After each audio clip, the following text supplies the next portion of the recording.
kami lumalapit, umaawit ng masayang papuri. Buksan ang kandila ng buhay, ang liwanag sa paghihintay. Sa pagdating ni Jesus, naway pagpalain, ito ang aming dalangin. Ang Panginoon ay darating, ang pag-ibig niya ay magniningning. Sa harap ng altar, kami lumalapit, umaawit ng masayang papuri. Sa harap ng altar, kami lumalapit, umaawit ng masayang papuri.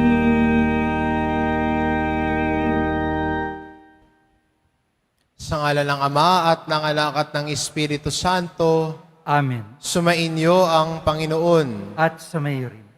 Mga kapatid, aminin po natin ang ating mga kasalanan upang marapat tayong gumanap sa banal na pagdiriwang. Inaamin ko Sa makapangyarihang Diyos at sa inyo mga kapatid, na lubha ako nagkasala sa isip, sa salita, sa gawa at sa aking pagkukulang.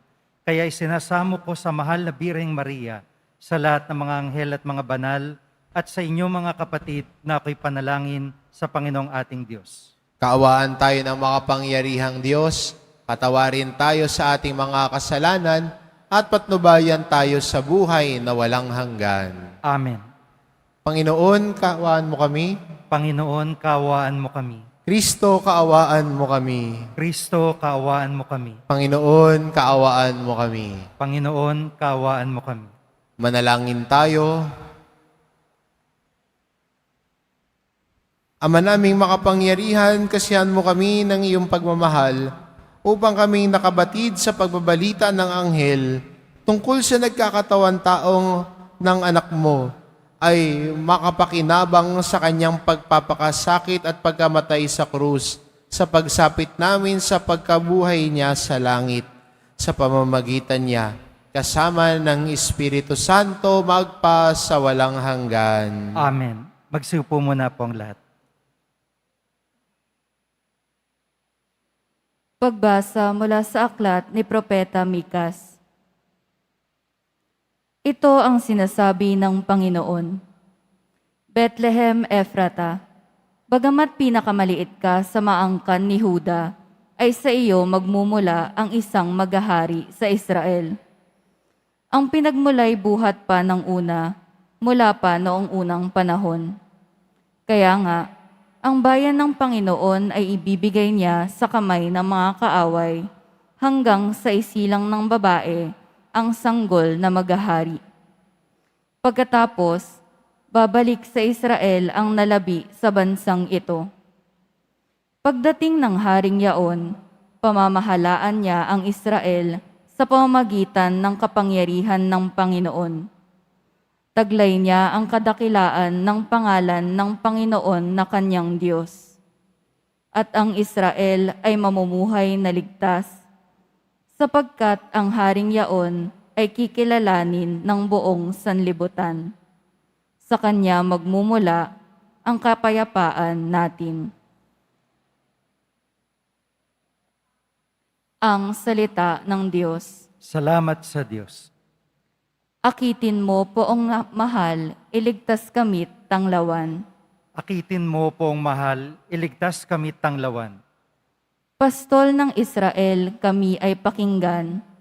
Mula sa trono mong may mga kerubin, kami ay tulungan. Sa taglay mong takas, kami ay iligtas at tubusin sa hirap. Akitin mo pong mahal, iligtas kami tanglawan. Ika'y manunumbalik, O Diyos na dakila. Pagmasdan mo kami mula sa itaas. At ang punong ito'y muling pagyamanin at iyong iligtas. Lumapit ka sana, ang puno ng ubas na itinanim mo ay iyong iligtas. yaong punong iyon na pinalugumot, iyong pinalakas. Akitin mo poong mahal, iligtas kamit tanglawan. Ang lingkod mong mahal ay iyong ingatan, yamang hinirang mo ay iyong ipagsanggalang. Iyong palakasin bilang isang bansang makapangyarihan, at kung magkagayon, magbabalik kamit di na magtataksil sa iyo kailanman. Kami pasiglahit, aming pupurihin ang iyong pangalan. Akitin mo poong mahal, iligtas kamit tanglawan.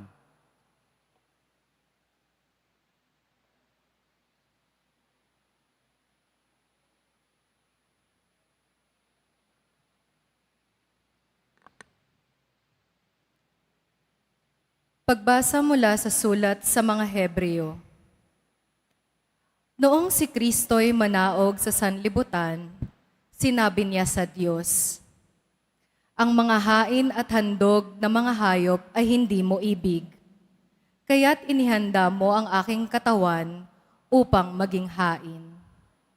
Hindi mo kinalugdan ang mga handog na susunugin at ang mga handog dahil sa kasalanan.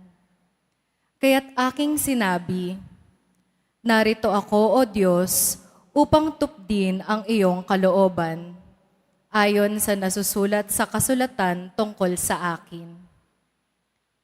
Sinabi muna niya, "Hindi mo inibig o kinalugdan ang mga hain at handog na mga hayop, mga handog na susunugin at mga handog dahil sa kasalanan, bagamat ito'y inihahandog ayon sa kautusan." Sa kanya sinabi, "Narito ako upang tupdin ang iyong kalooban."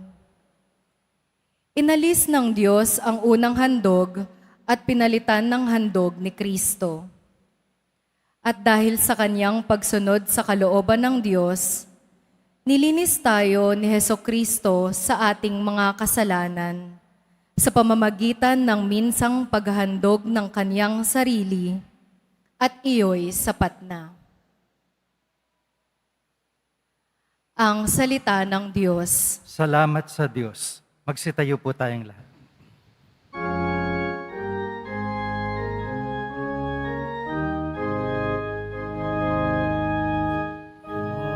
Hallelujah,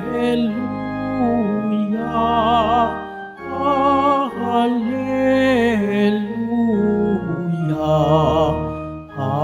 hallelujah, hallelujah.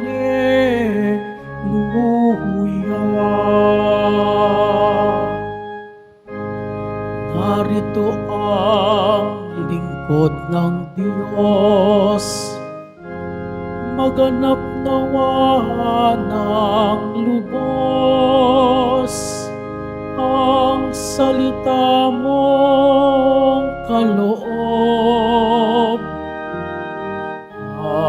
Hallelujah,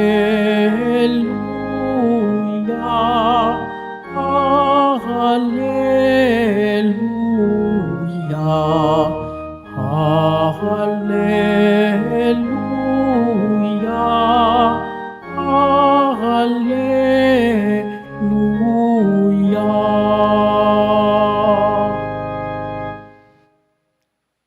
Sumainyo ang Panginoon, At sa mayo rin. ang mabuting balita ng Panginoon ayon kay San Lucas. Papuri sa iyo, Panginoon. Hindi nagtagal at si Maria ay nagmamadaling pumunta sa isang bayan sa kaburulan ng Huda. Pagdating sa bahay ni Zacarias, binati niya si Elizabeth. Nang marinig ni Elizabeth ang bati ni Maria, naggagalaw ang sanggol sa kanyang tiyan. Napuspos ng Espiritu Santo si Elizabeth at buong galak na sinabi, "Pinagpala ka sa mga babae at pinagpala rin ang dinadala mo sa iyong sinapupunan. Sino ako upang dalawin ang ina ng aking Panginoon? Sapagkat pagkarinig ko ng iyong bati ay nagagalaw sa tuwa ang sanggol sa aking tiyan. Mapalad ka sapagkat nanalig kang matutupad ang ipinasabi niya sa iyo." ang mabuting balita ng Panginoon. Pinupuri ka namin, Panginoong Kristo. Magsiupo muna po ang lahat.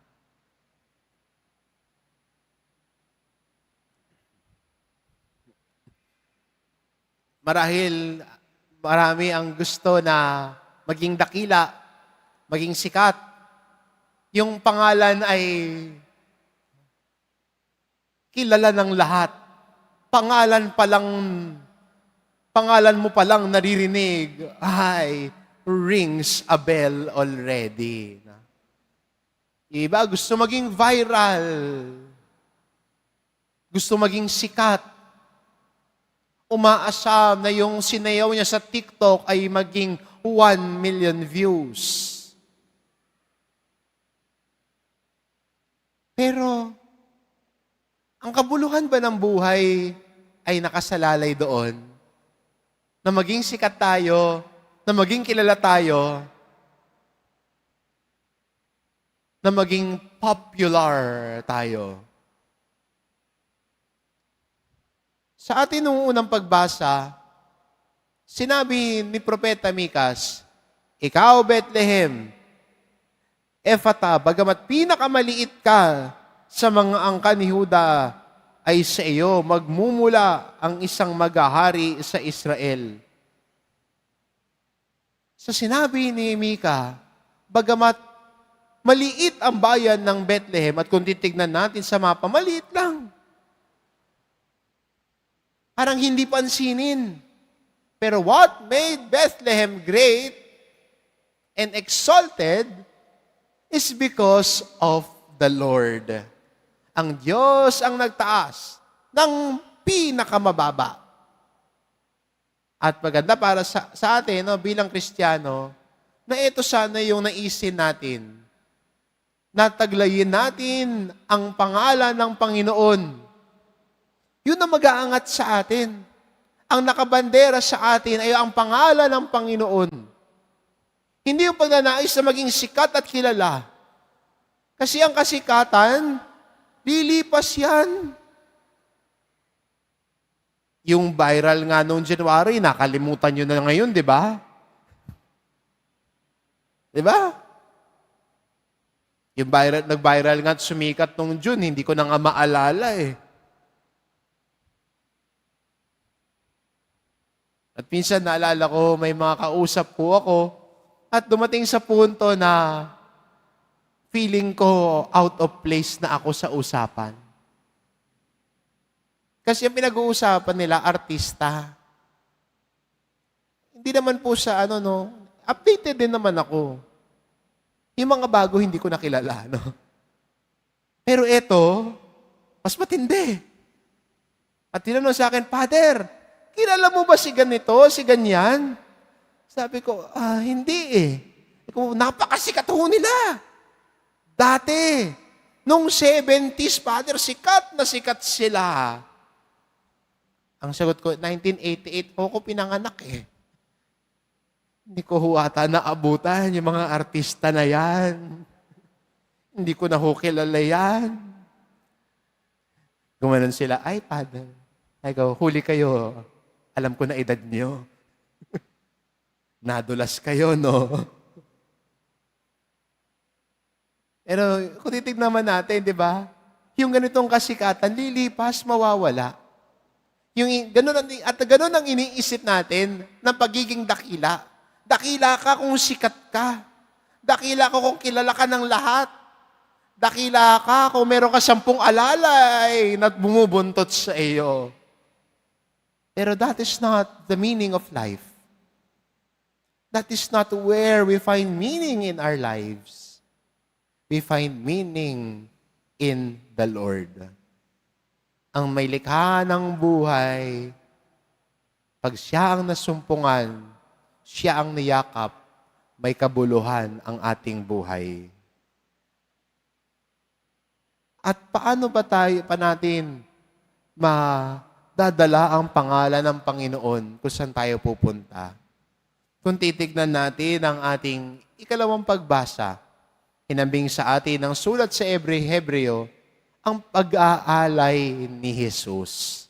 Si Jesus Ang Diyos na nagkatawan tao, dumating sa mundo, hindi para paglingkuran, kundi maglingkod at ialay ang buhay para sa kaligtasan natin. Kaya ang tao na nagdadala ng pangalan ng Panginoon at nais gawing dakila ang pangalan ng Panginoon, ginagawa ito sa kanyang paglilingkod sa kapwa niya. Yung paglilingkod na walang hinihinging kapalit, yung paglilingkod na hindi nagnanais na makilala siya, yung paglilingkod na tahimik at handang hindi mapansin at makalimutan. Kaya ang paglilingkod natin, sana kasama doon ang pagpapakumbaba. Kaya sa ebanghelyo natin, si Elizabeth, isang lingkod ng Diyos, isang nagmamahal sa Diyos, pinagkalooban ng Diyos ng biyaya na magkaroon ng anak sa kabila ng kanyang katandaan. At nung si Maria ay dumalaw sa kanya, ang sabi niya, sino ako para dalawin ang ina ng aking Panginoon? We know and realize our unworthiness at ang Diyos ang nagkakaloob ng biyaya sa buhay natin. Kaya ang tao na lumalago sa pagpapakumbaba, marunong magpasalamat sa Diyos. Marunong tignan at kayang tignan ang lahat sa buhay niya ay biyaya ng Panginoon. We know that we are unworthy of the blessings of God, but it is a gift. Kusang binibigay, kusang ipinagkakaloob dahil kinakalinga tayo ng Diyos. Kaya magandang gabay natin sa pagdiriwang natin ng Eucharistia at ganoon sa ika-4 ng linggo ng panahon ng Adbyento. Papahawatig sa atin, malapit na ang araw ng Pasko. Medyo malapit-lapit na. Konti na lang, konti na lang. At sana yung mga pagninilay natin sa salita ng Diyos ay magturo sa atin na sana ang tunay na kadakilaan ay sa pagdadala ng pangalan ng Panginoon. Di ba? Blessed is he who comes in the name of the Lord. At bilang mga sumusunod kay Jesus, niyayakap natin ang misyon niya. Misyon niya ng paghahandog, misyon niya ng paglilingkod, misyon niya na pag tayo ay dumarating, tayo ay nakikipagsalamuha sa iba, dala natin ang pangalan ng Panginoon. Amen.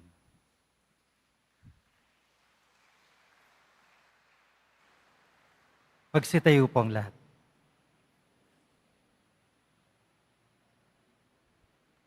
Sumasampalataya ako Sa Diyos amang makapangyarihan sa lahat, na may gawa ng langit at lupa. Sumasampalataya ako kay Kristo, isang anak ng Diyos, Panginoon nating lahat. Nagkatawang tao siya lalang ng Espiritu Santo, ipinanganak ni Santa Mariang Birhen, pinagpakasakit ni Poncio Pilato, ipinako sa krus na matay inilibing, nanaog sa kinaroroonan ng mga yumao, nang may 3 araw na buhay na maguli, umakyat sa langit, naluluklok sa kanan ng Diyos amang makapangyarihan sa lahat. Doon magmumula paririto at huhukom sa nangabubuhay at nangamatay na tao.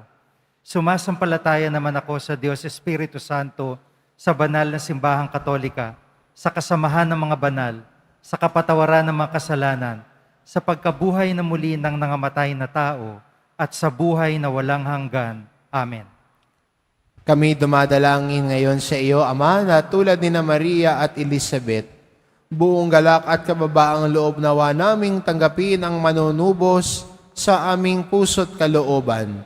Buong puso naming hinihiling, Ama, dinggin mo ang iyong bayan. Ama, dinggin mo ang iyong bayan. Ibahagi nawa ng simbahan ang makayos na galak sa sangkatauhan, sa mga nagdadalamhati, may sakit, matatanda, at may mga kapansanan, manalangin tayo. Ama, dinggin mo ang iyong bayan. Maging laging mulat nawa ang mga pinuno ng bayan sa pangangailangan ng lahat, tungo sa makatarungan at mapagmalasakit na pamalaan. Manalangin tayo. Ama, dinggin mo ang iyong bayan. Igalang nawa namin ang mga karapatan ng mga sanggol sa sayo na pupunan. Mamulat nawa kami sa pangangailangan ng mga nagdadalang tao at magsilbing huwara naman ng pagpapakabuti sa kabataang Pilipino. Manalangin tayo. Ama, dinggin mo ang iyong bayan. Magkaisa nawa ang mga pamilya at magkakaibigan. Suportahan nawa nila ang bawat isa at maging bukas sa pag-unawa at pagpapatawad. Manalangin tayo. Ama, dinggin mo ang iyong bayan. Yakapin mo nawa, Ama, sa iyong pag-ibig at galak ang mga kapatid naming yumao. Manalangin tayo. Ama, dinggin mo ang iyong bayan. Ama namin, halina't dinggin at palakasin mo ang iyong bayan upang tulad ni Maria mapuspos kami ng bagong buhay, kagalakan at lakas sa maluwalhating pagdating ng iyong minamahal na anak na nabubuhay at nagahari kasama mo at ng Espiritu Santo magpasawalang hanggan. Amen. Magsiupo muna po ang lahat.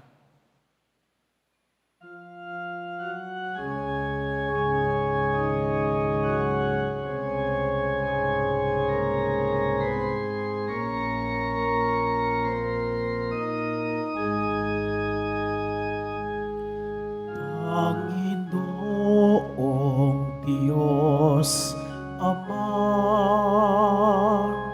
aming handog ngayon ang alak at tinapay dala sa altar mo, pati puso namit isip tinataas sa'yo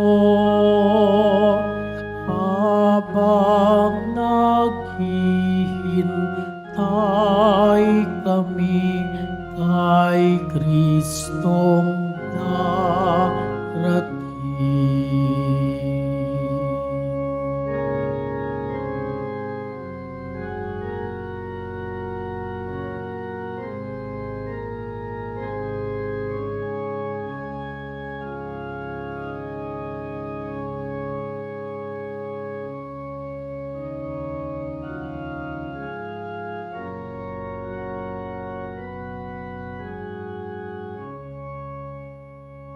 Magsitayo po ang lahat. Manalangin kayo mga kapatid, upang ang paghahain natin ay kalugdan ng Diyos amang makapangyarihan. Tanggapin nawa ng Panginoon itong paghahain sa iyong mga kamay, sa kapurihan niya at karangalan, sa ating kapakinabangan at sa buong sambayanan niyang banal. Ama naming lumikha, ang mga alay naming nakahain sa iyong dambana ay pabanalin nawa ng paglukob ng banal na Espiritu na pumuspo sa sinapupunan ng mahal na Birheng Maria upang magdalang tao at magsilang sa iyong anak na siyang namamagitan, kasama ng Espiritu Santo magpasawalang hanggan. Amen. Sumainyo ang Panginoon. At sumayo rin. Itaas sa Diyos ang inyong puso at diwa. Itinaas na namin sa Panginoon. Pasalamatan natin ang Panginoong ating Diyos. Marapat na siya ay pasalamatan. Ama naming makapangyarihan, tunay ngang marapat na ikaw ay aming pasalamatan sa pamamagitan ni Hesukristo na aming Panginoon. Ang pagsusugo mo sa Kanya ay ipinahayag ng lahat ng mga propeta. Ang pagsilang niya ay pinananabikan ng mahal na Birheng Kanyang inang tunay sa kapangyarihan ng Espiritong Banal. Ang pagdating niya ay inilahad ni San Juan Bautista sa kanyang pagbibinyag. Ngayong pinaghahandaan namin ang maligayang araw ng kanyang pagsilang, kami nananabik at nananalangin lubos na makaharap sa kanyang kadakilaan. Kaya kaisa ng mga anghel na nagsisiawit ng papuri sa iyo, nang walang humpay sa kalangitan, kami nagbubunyi sa iyong kadakilaan.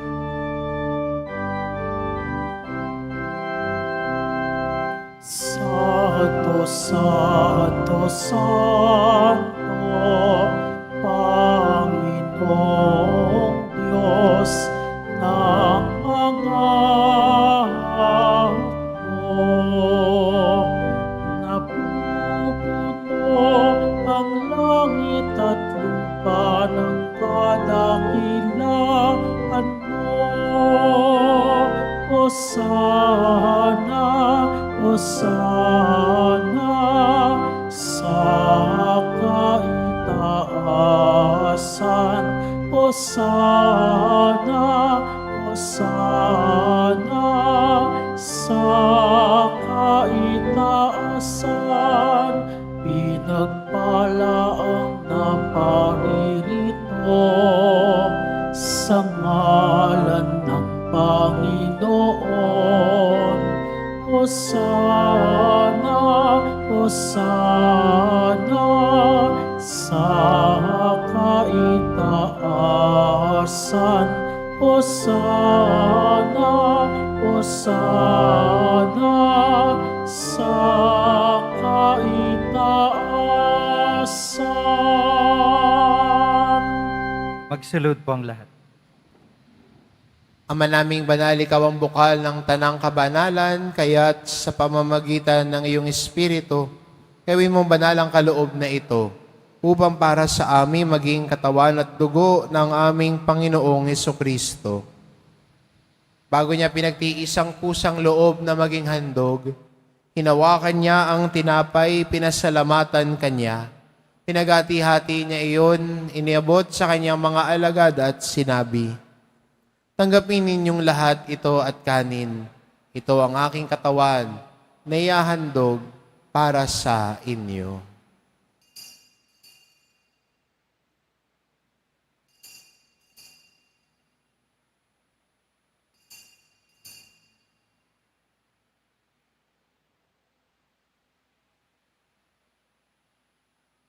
Gayun din naman na matapos ang hapunan, hinawakan niya ang kalis. Muli kanyang pinasalamatan. Iniabot niya ang kalis sa kanyang mga alagad at sinabi, "Tanggapin ninyong lahat ito at inumin, ito ang kalis ng aking dugo, nang bago't walang hanggang tipan. Ang aking dugo na ibubuhos para sa inyo at para sa lahat. Sa ikapagpapatawad ng mga kasalanan, gawin ninyo ito sa pag-alala sa akin."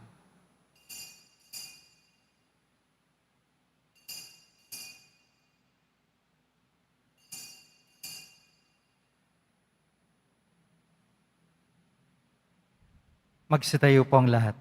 Ipagbunyi natin ang misteryo ng pananampalataya. Si Kristo'y namatay, si Kristo'y nabuhay, si Kristo'y babalik sa wakas ng panahon. Ama, ginagawa namin ngayon ang pag-alala sa pagkamatay at muling pagkabuhay ng iyong anak. Kaya tinaalay namin sa iyo ang tinapay na nagbibigay buhay at ang kalis na nagkakaloob ng kaligtasan. Kami nagpapasalamat dahil kami iyong minarapat na tumayo sa harap mo para maglingkod sa iyo. Sinasamo namin kaming magsasalo-salo sa katawan at dugo ni Kristo ay mabuklod sa pagkakaisa sa pamamagitan ng Espiritu Santo. Ama, lingapin mo ang iyong simbahang laganap sa buong daigdig. Puspusin mo kami sa pag-ibig. Kaisa ni Francisco na aming Papa, at ni Jose na aming obispo at ng tanang kaparian. Alalahanin mo rin ang mga kapatid naming nahimlay na may pag-asang sila'y muling mabubuhay, gayon din ang lahat ng mga pumanaw. Kaawaan mo sila at patuloyin sa iyong kaliwanagan. Kaawaan mo at pagindapatin kaming lahat na makasalo sa iyong buhay na walang wakas. Kaisa na mahal na Birheng Maria na Ina ng Diyos, ng kabiyak ng puso niyang si San Jose, kaisa ng mga apostol at ng lahat ng mga banal na namuhay dito sa daigdig ng kalugod-lugod sa iyo, may pagdiwang nawa namin ang pagpupuri sa ikararangal mo sa pamamagitan ng iyong anak na aming Panginoong Heso Kristo. Sa pamamagitan ni Kristo, kasama niya at sa Kanya ang lahat ng parangal at papuri ay sa iyo, Diyos amang makapangyarihan, kasama ng Espiritu Santo, magpasawalang hanggan. Amen. Sa tagubili ng mga nakagagaling na utos at turo ni Jesus na Panginoon natin at Diyos, ipahayag po natin ng lakas loob. Ama namin, sumasalangit ka, sambahin ang ngalan mo, mapasa amin ang kaharian mo, sundin ang loob mo dito sa lupa para ng sa langit. Bigyan mo kami ngayon ng aming kakanin sa araw-araw at patawarin mo kami sa aming mga sala para ng pagpapatawad namin sa nagkakasala sa amin. At huwag mo kaming ipaintulot sa tukso at iadya mo kami sa lahat ng masama. Hinihiling namin kami adya sa lahat ng masama, pagkalooban ng kapayapaan araw-araw, iligtas sa kasalanan at ilayo sa lahat ng kapahamakan. Samantalang aming pinananabikan ang dakilang araw ng pagpapahayag ng tagapagligtas naming si Heso Kristo. Sapagkat iyong kaharian at ang kapangyarihan at ang kapurihan magpakailanman. Amen. Panginoong Jesucristo, sinabi mo sa iyong mga apostol, kapayapaan ang iniiwan ko sa inyo, ang aking kapayapaan ang ibinibigay ko sa inyo.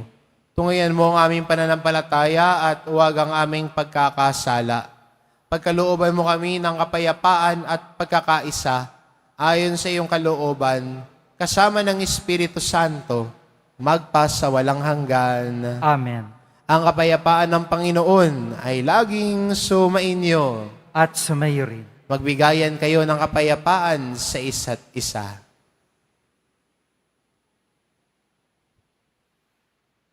Kordero ng Diyos na nag-aalis sa mga kasalanan ng sanlibutan, maawa ka sa amin. Kordero ng Diyos na nag-aalis sa mga kasalanan ng sanlibutan, maawa ka sa amin. Kordero ng Diyos na nag-aalis sa mga kasalanan ng sanlibutan, ipagkaloob mo sa amin ang kapayapaan. Magsilod po ang lahat.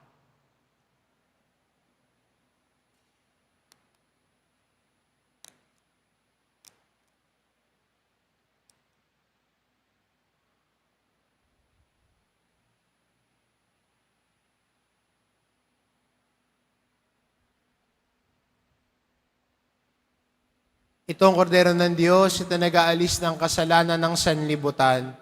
Mapalad ang mga inaanyayahan sa kanyang piging. Panginoon, hindi ako karapat-dapat na magpatuloy sa iyo, ngunit sa isang salita mo lamang ay gagaling na ako.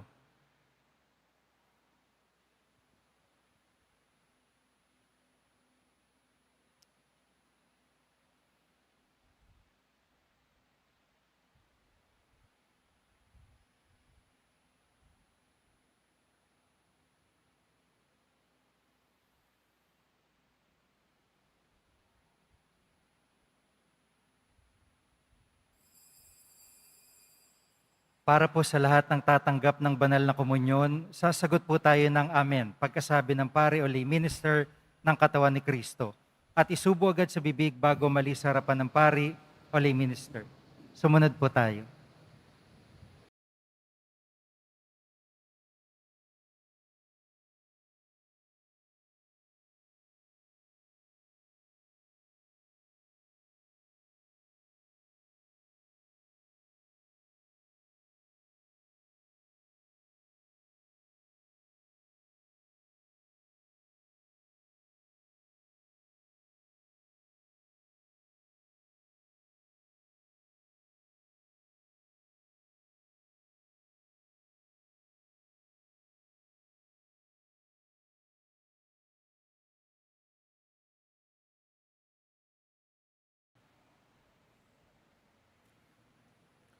Manalangin tayo.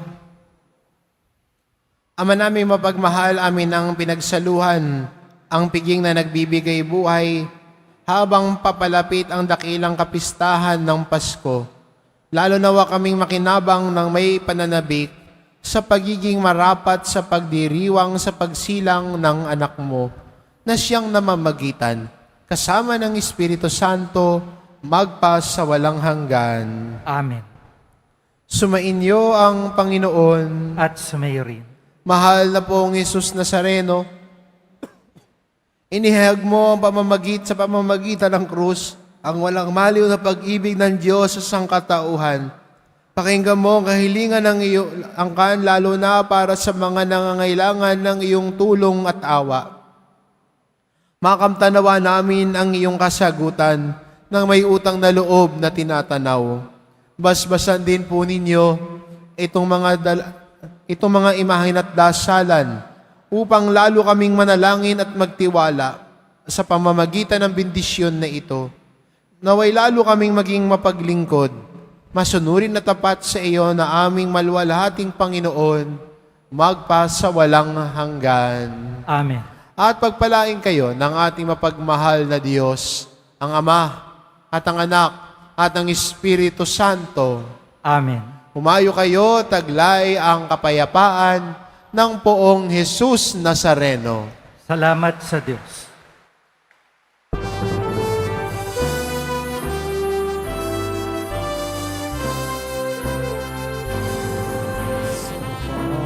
Padre Jesus Nazareno, sinasamba ka namin. Pinipintuko ka namin. Aral mo ang aming buhay at kalakasan. Nuestro Padre Jesus Nazareno, iligtas mo kami sa kasalanan. Ang krus mo namatayan ay sagisag ng aming kaligtasan. Nuestro Padre Jesus Nazareno, dinarangal ka namin. Nuestro Padre Jesus Nazareno, niluluwalhati ka namin. Nuestro Padre Jesus Nazareno, dinarangal ka namin. Nuestro Padre Jesus Nazareno,